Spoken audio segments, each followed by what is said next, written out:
Choisis la vie? Quel est ton roc?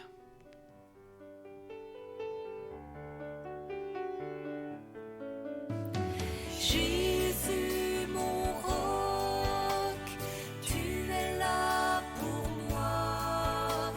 Jésus, mon roc, j'ai besoin de toi.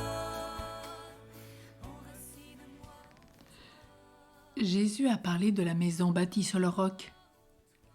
Sur quelle force intérieure as-tu pu t'appuyer quand tu as souffert?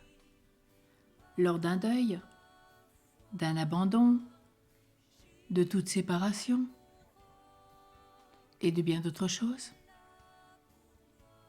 Qu'est-ce qui t'a permis de repartir, de rebondir?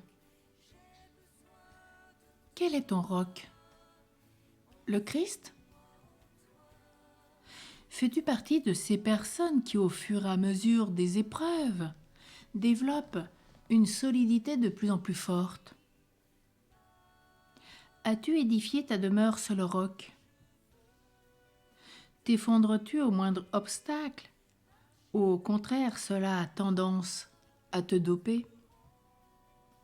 On retrouve dans ces attitudes l'histoire des 3 petits cochons. Le premier fabrique sa maison avec de la paille, le second avec des branches et le dernier avec des briques et du ciment.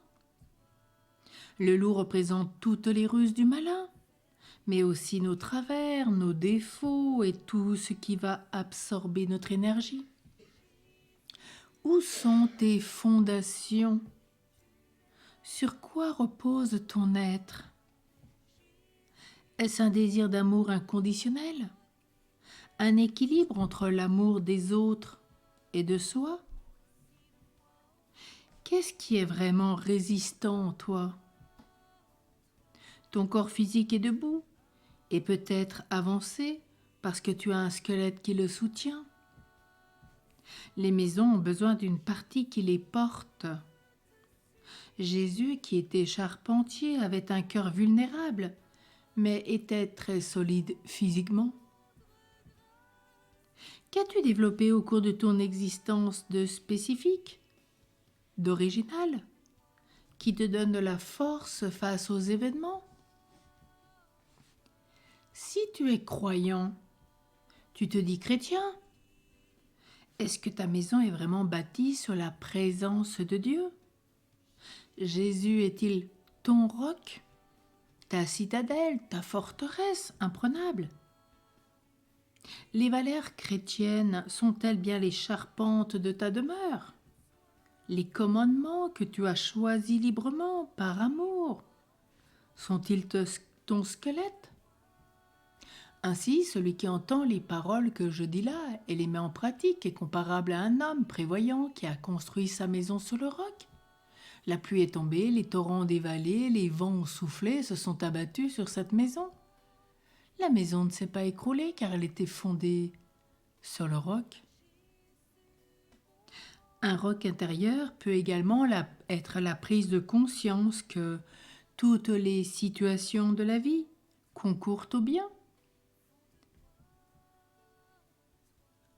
Toute chose peut être inspirée par Dieu. Avoir une pensée positive qui t'aide à repartir riche de ton expérience. Savoir tirer profit des échecs.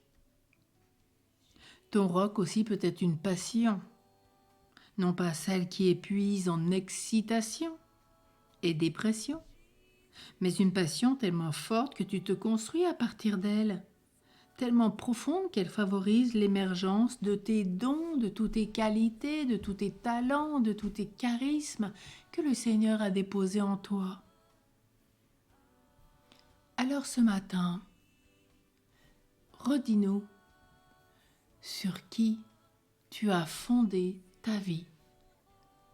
Est-ce Jésus, ton roc, Jésus sur lequel tu puis t'appuyer?